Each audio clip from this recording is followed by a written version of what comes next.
Tonight, several developing stories as we come on. Fires and floods, the out-of-control wildfire, the battle from the air and on the ground, plus relentless rounds of rain drenching the southeast, 18 million bracing for more flash floods. Tariff turnaround, President Trump striking a deal with Mexico, backing off his plans to impose tariffs on one of America's largest trading partners. But did he get what he wanted when it comes to the border? Desperate search, a police chief knocked off his fishing boat and not wearing a life vest, now missing for more than 24 hours. His wife's urgent call to 911, the search now expanding.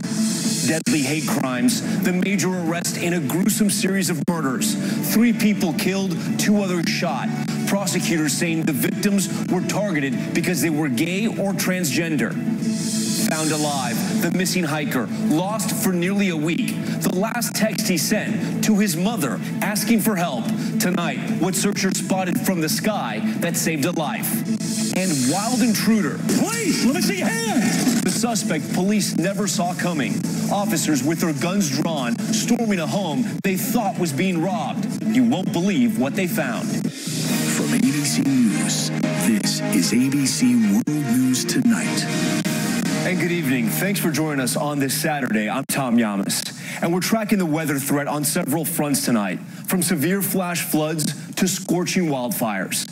High winds and rising temperatures fanning those flames in Maricopa County, Arizona, just outside of Phoenix, burning more than 7,000 acres. In Northern California, officials turning off power to some 1,600 customers. You see those flames right there to prevent any further sparks with those dry conditions. The heat alerts posted from San Francisco to Phoenix to southern Texas. Plus the slow-moving storm system drenching the southeast with relentless rounds of rain, putting drivers in harm's way in North Carolina. These levees in Conway, Arkansas, still straining from earlier storms. Some 18 million Americans in the potential flood zone tonight. ABC senior meteorologist Rob Marciano starts us off. Tonight, firefighters still struggling to contain a fast-moving wildfire in Arizona. In Phoenix, the so-called mountain fire already burning through over 7,200 acres in the Tonto National Forest. Fire crews desperately battling the wildfire from the air, trying to slow it down with retardant and water. Investigators say the fire is human-caused. In Northern California, a smaller wildfire erupting, triggering evacuations and burning through 25 acres.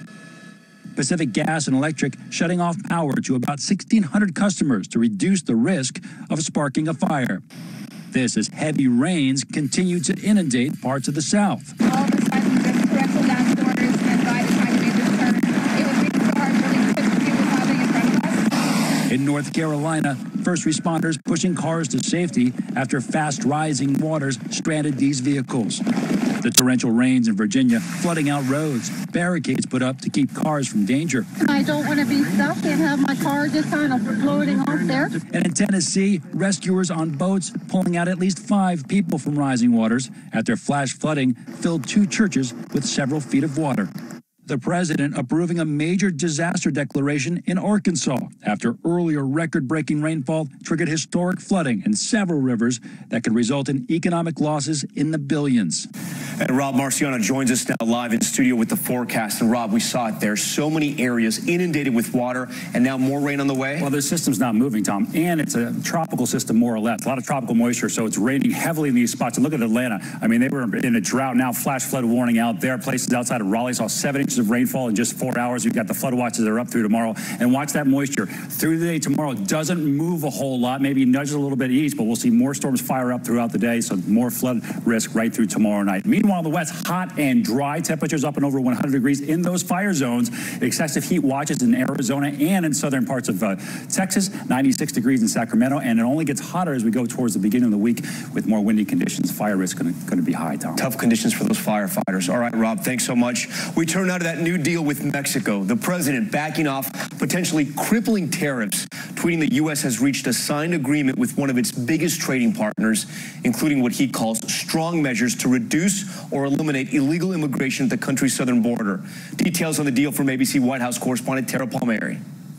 As he returned to the White House Friday night, a hint from President Trump, a deal was close. Then Then, a breakthrough at the 11th hour. President Trump announcing that the U.S. and Mexico reached an agreement on immigration, averting a potential economic crisis, as the president was set to slap a 5% tariff on Mexican goods beginning Monday, unless Mexico did more. The president tweeting those tariffs are hereby indefinitely suspended. I think it's a fair balance because they have more drastic measures and proposals at the start, and we reached some middle point. Mexico increasing enforcement at its own southern border with Guatemala, stationing 6,000 National Guardsmen there, vowing to crack down on smuggling and human trafficking. The two countries agreeing to expand what's called migrant protection protocols. Those crossing the U.S. southern border to seek asylum will be rapidly returned to Mexico, where they may await the adjudication of their asylum claims. The ACLU has already challenged the administration's plan in federal court, tonight calling it illegal, saying it will continue to challenge the policy in court. But the two sides did not agree to a U.S. request, a safe third country agreement, requiring migrants to claim asylum in the first country they step foot in after their home country, which for many is Mexico. Images like these prompted the latest move from President Trump. More than 1,000 people crossing into the U.S. through a break in a border fence near El Paso, Texas last month. In May, 132,000 migrants were apprehended at the U.S. border with Mexico. The total number of apprehensions in 2019 expected to hit more than 1 million. Many Republicans, including some who spoke out against the president's tariff threat, celebrating the deal. But tonight, House Speaker Nancy Pelosi had these words for the president. Threats and temper tantrums are no way to negotiate foreign policy. All right, Tara Palmieri joins us now live from the North Lawn. And Tara, I want to ask you about something the president tweeted today that wasn't part of that agreement, writing that Mexico would, quote, immediately begin buying large quantities of agricultural product from the U.S.? Tom, Mexico isn't commenting. The White House also is not commenting. A senior White House official tells me that during negotiations, a verbal agreement was made to buy more U.S. agricultural products, but with no specifics. Mexico is already the second largest importer of U.S. agricultural products. And Tom, the agreement that was made to stop these tariffs from going into effect expires in 90 days. Tara Palmieri reporting from the White House for us. Tara, thank you. And this programming note, tomorrow morning on This Week, George goes one-on-one with 2020 presidential candidate Beto O'Rourke. Now to the high tension on the high seas and that near collision between a U.S. Navy cruiser and a Russian destroyer. Tonight, the finger-pointing escalating. Here's ABC's Julia McFarland. Dangerous, irresponsible, reckless, ferocious words after a Russian destroyer came within feet of a U.S. Navy warship near the Pacific. Acting Defense Secretary Patrick Shanahan calling the Russian move unsafe and unprofessional, promising to file a formal complaint. It will not deter us from conducting our operations. And the Chief of Naval Operations in a tweet lashing out, saying the Russian actions do not match what the world expects from a responsible and trustworthy world power. According to the U.S. Navy's 7th Fleet, at approximately 11:45 a.m. Friday, the USS Chancellorsville, while in the Philippine Sea, was preparing for a helicopter to land on its deck. That's when a Russian destroyer accelerated and closed to an unsafe distance, forcing the American vessel to reverse all engines at full throttle to avoid collision. Both ships coming to within 50 to 100 feet of each other, close enough for American officers to see Russian sailors appearing to sunbathe. But the Russian Pacific Fleet disputes the American account, claiming it was the U.S. ship that changed course without warning, forcing the Russian destroyer to broadcast a protest and perform an emergency move. One Russian senator warning both sides are now balancing on a razor's edge from escalation. Well, this incident comes just days after the U.S. Navy says a Russian fighter jet made unsafe moves in front of one of its aircraft flying over the Mediterranean. They say the Russians put an American pilot and crew at risk. Tom? Julia, thank you. Now to the growing concern here at home for a Texas police chief knocked right off his fishing boat. The Coast Guard saying the wake from a passing vessel pushed him overboard into Galveston Bay without a life vest. Dozens of vessels involved in that search right now, and more than a dozen agencies are looking for him. Here's ABC's Ariel Reshef. Tonight, the Coast Guard urgently searching for this Texas police chief, swept away Friday while on his private fishing boat. They caught a wake of a vessel passing through the area and became off balance and fell overboard. Around 4 p.m., Kemah Police Chief Chris Reed's wife making the panicked call for help. We have water rescue. large boat came by and knocked her husband off the boat. She hasn't seen him since. Reed vanishing into the water, his wife losing sight of him. She's pretty far out. She can't see anything. More than a dozen agencies desperately combing a channel near Galveston Bay. He did not have a life jacket on when he fell overboard. Helicopters and a drone team scanning from the air for any sign of the Army veteran and father of 3. You know, we're a tight-knit group here, and he's one of ours, and, you know, we're out there, and we're gonna find him. Tom, Reed has been described as a trusted friend and family man who has served as police chief for just over 2 years. Tonight, the community coming together in support of his family. Tom. Ariel Reshef with that expanding search tonight. Ariel, thank you. Next to what investigators are describing as a deadly hate crime attack, targeting the LGBTQ community as millions celebrate Pride Month. Tonight, the major arrest in a gruesome series of murders. 3 people killed, 2 others shot. Prosecutors saying the victims were targeted because they were gay or transgender. ABC's Lana Zach with the details. Tonight, police are investigating multiple deadly shootings, allegedly targeting members of the LGBTQ community. In Detroit, authorities have charged this man, Devon Robinson, in the killing of 3 people: Paris Cameron, Timothy Blanchard, and Alante Davis. Robinson has pled not guilty. Authorities claim his victims were targeted because they were gay or transgender. It's rough. We just want justice. Justice. Justice for yeah, just justice. Just for all of them. In Georgia, one of 4 states without a hate crime law, police are searching for the gunman who killed Ronald Trey Peters on the way to work. The driver jumped out with a mask on, and you hear pop, and Trey just locked up and fell over. Witnesses say his attacker used an anti-gay slur before shooting Peters multiple times, first in the chest and then in the neck as he lay on the ground. Police are labeling the case a hate-motivated crime. The celebrations at the Capitol Pride Parade tonight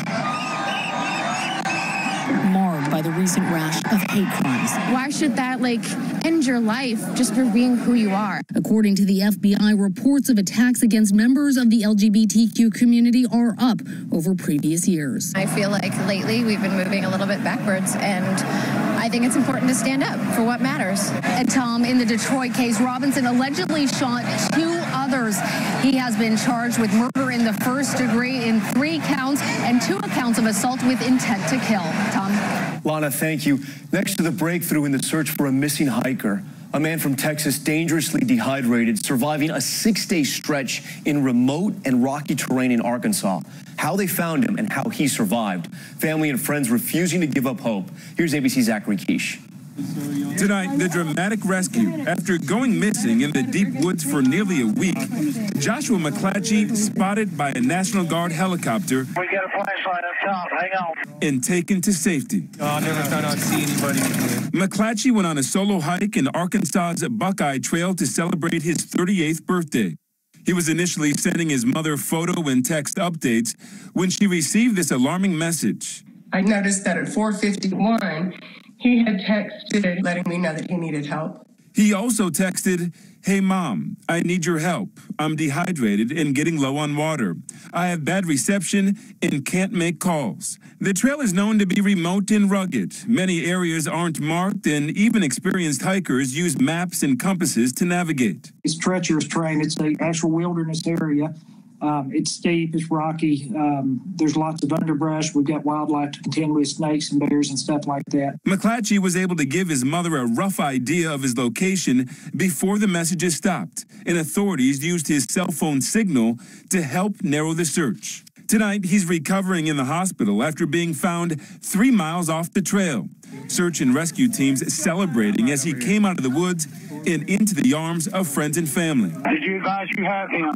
You have him. I do have him. It was just incredible seeing him come out of the woods with the team and just be welcomed to his family and friends who were waiting for him when he got out. Tom, we spoke with McClatchy's father just a little while ago. He told us his son is resting and doing well. Tom? Zachary, thank you. And there is a growing trend of travel and the growing danger it may bring. Electric scooters speeding down roads and sidewalks, and at least 11 deaths reported since the beginning of last year. Tonight, the mayor who's had enough and what he's demanding. Here's ABC's Marcy Gonzalez.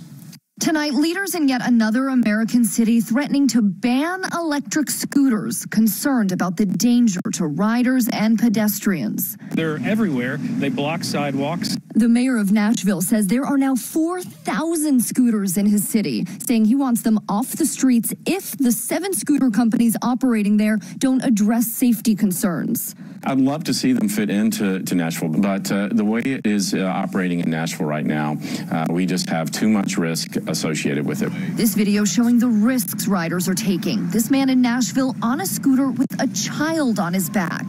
And just last month, a 26-year-old man died there, hit by a vehicle while riding a scooter. Brady Galkey's family starting a petition to outlaw them so he, quote, is the last victim of what they call an epidemic. Across the country, the Associated Press reports there have been at least 11 electric scooter deaths since the beginning of last year. And Consumer Reports tallying 1,500 scooter-related accidents from just 47 cities since late 2017. Just more than a week ago, this 18-year-old thrown from a motorized scooter after hitting a pothole. Tonight, she is hospitalized with a brain injury.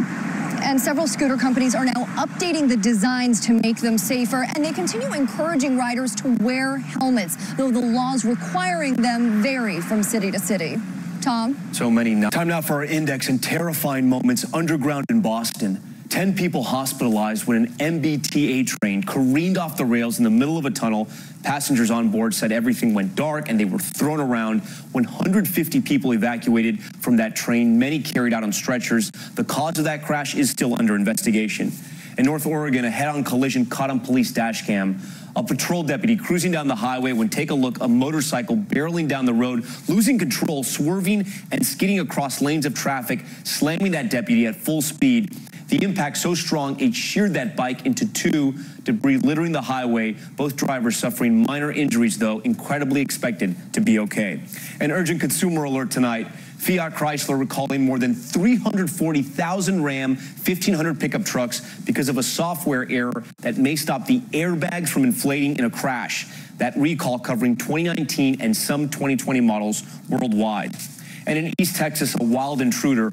Police responding to a burglary call from a woman who heard glass shattering inside of her home and the sound of strange footsteps. Officers surrounding the house, ready with riot gear. Police, let me see your hands. Home sirens blasting only to find that culprit. It's a deer, stand down. You see it right there. It was one very scared deer, as you heard. Police making the right call, stand down. And when we come finally tonight, toasts, trumpets, and trooping the color, a royal birthday salute fit for a queen. When you're a queen and it's your birthday, you get a parade. Queen Elizabeth has had 68 of them since she started her reign. In her first trooping of the color as queen, she rode down the Mall on horseback and in uniform. Authority must have been hers from birth. That was 1952. The war, still a recent memory. The princess served in World War II, driving a Red Cross truck. She shows them she knows a fan belt from a spark plug, all right, and isn't afraid to get her hands dirty.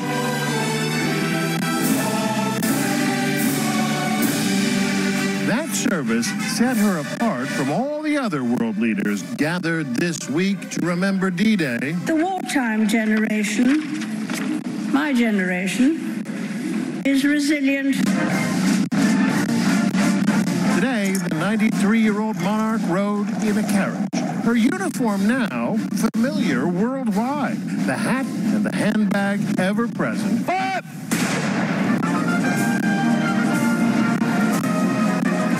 the extended family, too, including young Prince Louis. Don't tell anyone, but Her Majesty's actual birthday is April 21st. This is just her official birthday. When you're a queen, you get 2 birthdays.